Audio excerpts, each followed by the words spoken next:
Hey, Greg. Just a night that pretty much had everything, but after they scored their goal to tie it, how do you see the group sort of responding there and ended up with the winning goal there? Yeah, I thought we found a little more energy again. It's just we made a couple subs. Mouty just trying to get him over on that right side, get Gabe pinched in a little bit more, get Mouty sprinting up the line. I knew with Mickey had done a lot of it during the game. I thought just getting Mouty on could give us, again, just more energy and some sprinting up the side. Trying to get some numbers back into the attack, things like that. I just think we just found a little more energy, maybe sprinted a little bit more ahead of the ball. Our challenge on the night was, again, there was a lot of space in the middle of the midfield, especially in transition moments. And when we lost balls, we were conceding some territory and ground. That became a little bit of a challenge for us. We had chances and we had moments that looked like we were going to put the game away. We let them slide, which always on these nights is always a tough one. It's the third game in a week after a really emotional game on Wednesday. These games are always a little weird. I felt like maybe tired legs, maybe a little bit of tired minds, we didn't put the game away, but felt like it was there.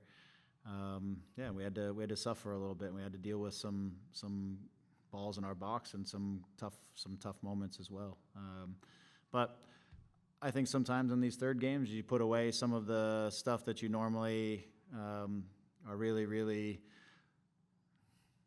picky on, and you got to suffer through it a little bit. And we did it enough tonight to get the 3 points, and we'll take it. And we'll talk about how we want to keep improving and get better and attack the next week. So I'm glad we managed to get the 3 points.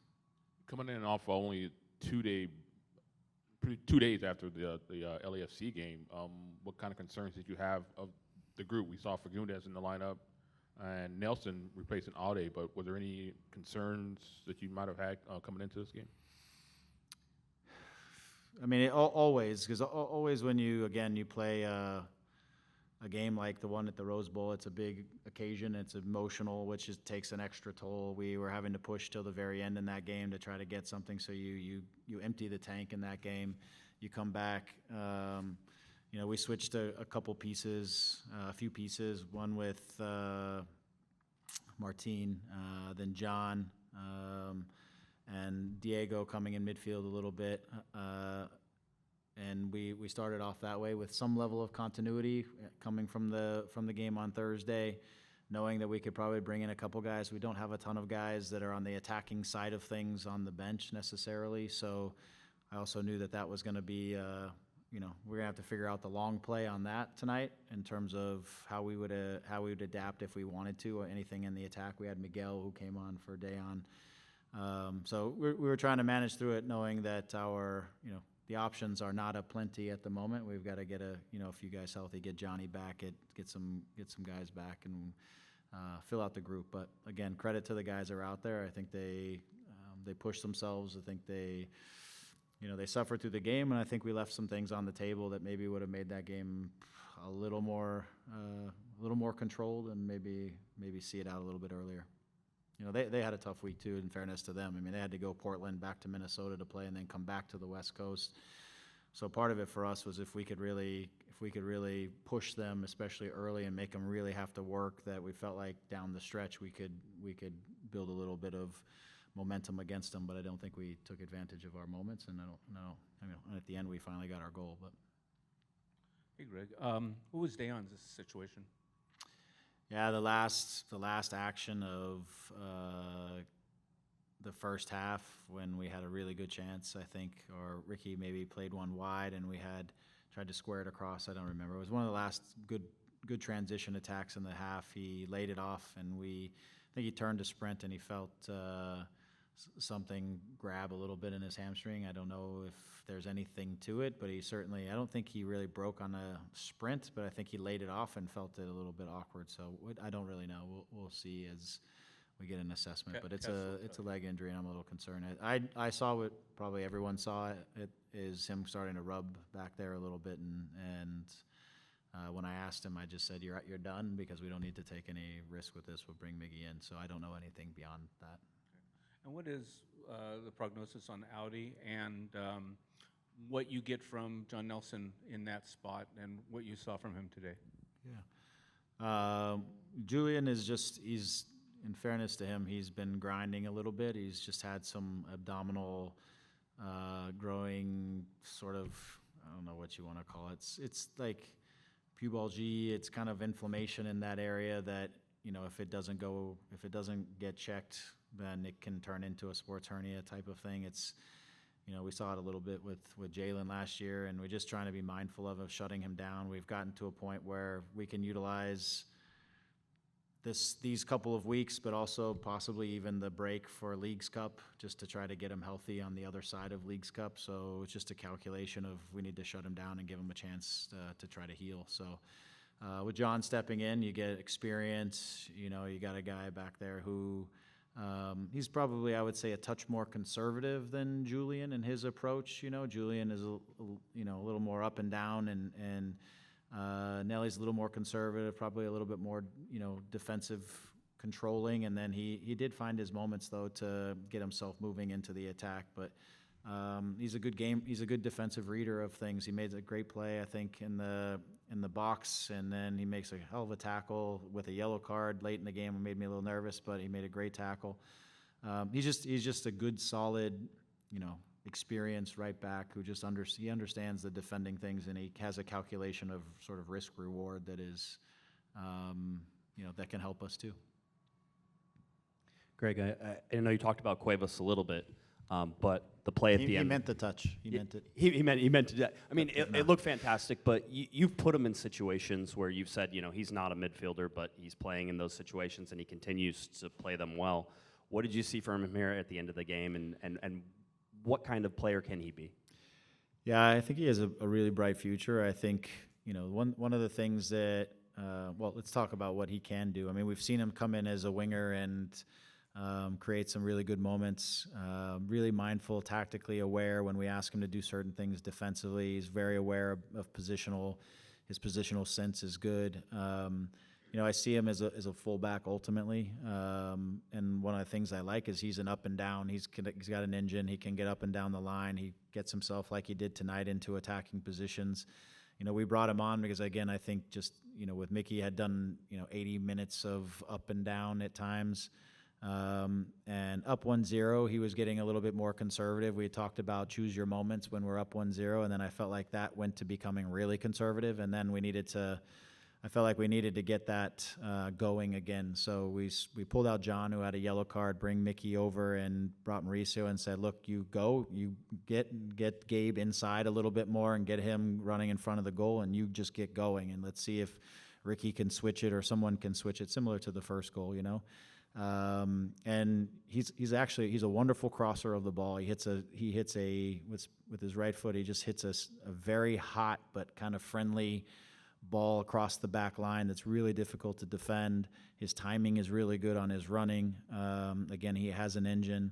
The things that he's going to continue to prove upon are a little bit on the defensive side of things, just having to defend one-on-one in some of his reads and choices in some of those situations that we're going to keep bringing him along. I like his future. I like his mentality is fantastic. And, we've used him in situations where we needed an attacker or somebody to come in and add a little something in the attacking part of the game. But, and I thought he did a great job again tonight, and he makes the difference. And he's done that in a couple games now. So. And then the play of Gabriel Pec again. I think 9 goals, 8 assists now this year. He continues to show different flair. It seems like he's getting more comfortable. You guys have been relying on him to put the ball in the back of the net lately. Yeah, he's playing with a ton of confidence. As you see, he's happy. I think he's kind of settled into the team, and he's understanding the league, and he's understanding his English is actually becoming really good, and so I think he's just understanding his environment a little bit better and the things that we're asking for him and from him. Today I said to him against the back 5, I don't want you to just stand against the line, because then their wing back will just literally stand with you, and it's just going to be hard to find space. So I wanted to get him coming inside and bringing the fullback around where he could create separation. The funny thing is, and I don't take any credit on this, but how he scored both of those goals are exactly what we drew up for him in the pregame. Just get yourself moving around that space and arrive in the box as the fullback is coming and get yourself in front of the goal. And he did it, so credit to him. He did the running, he did the work, and he put himself in a great spot, and he was able to get 2 goals out of it. Obviously, he's super confident in the 1v1 now. You see him just freezing defenders. He'll go right, he'll go left. He's done some fancy stuff where you see a little bit of that flair from him. But I've also liked that he's chosen moments to just keep possession and just be solid in that way. So yeah, he's been in great form. We've needed it. I think more guys as Joe continues to get fit and a little bit sharper, he's going to contribute goals, right? The strikers, Ricky, those guys are going to keep contributing goals, but he certainly has been on hot right now, and he's feeling confident, and he wants to stay on the right side, so he's got to keep scoring and getting assists to stay on the right side. Hey, Greg, congratulations on the win. You briefly mentioned him already, but I'm going to take you to the other wing. Joseph Paintsil seems to be getting into some really good positions, seems to be getting some good chances. What do you think is happening on the final action that, it's not being executed?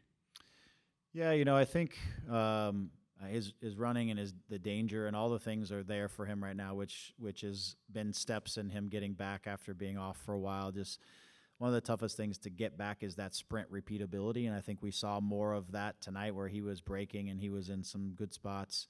I think it's just getting sharpness on sometimes it's the touch before the finish, sometimes it's just the finish. It's just getting a little bit sharper. I think, the first one that he has in the first half, Ricky kind of around the corners, he's making a darting sort of run across the face, and he actually takes a great touch, and I'd say it's probably 2 yards too long, and the keeper is able to get close enough to kind of take the angle away, but it's a really good run.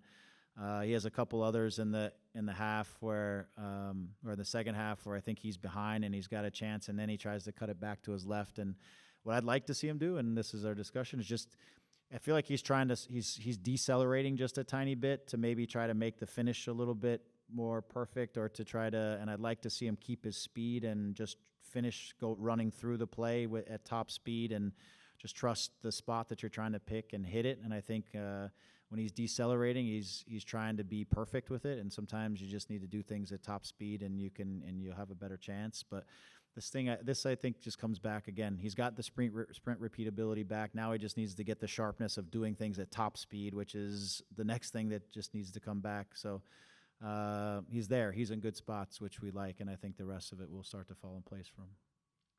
Yep. Scott? Yeah. Anyone? Well, one last question to Scott. We've had a lot of Saturday, Wednesday, Thursday, Sunday. Sure. To now have a week without a game, how big is this week going to be for you guys? Yeah, it's, the way it's kind of set up for us has been a busy week and then an open week followed by a busy week and then an open week. And so we've tried to use the open weeks to recover a little bit at the beginning. So guys will have a couple days from a busy and emotional week just to reset physically and mentally. And then, you start to prepare for what's going to be another busy week after. And so we start off in Dallas, which is always tough, especially this time of year. It's a special kind of tough, with the weather. And then we come back for 2 more at home. So we'll road map out kind of how we want to approach next week and prepare the group. It's nice doing that coming off a win. It feels a lot better as you go into this week and everybody can kind of relax and enjoy the next couple of days, and then we get right back to work. And so it can be a little bit of a grind, but I know I'll tell you from the guys' perspective, they'd much rather play games than train all week. And so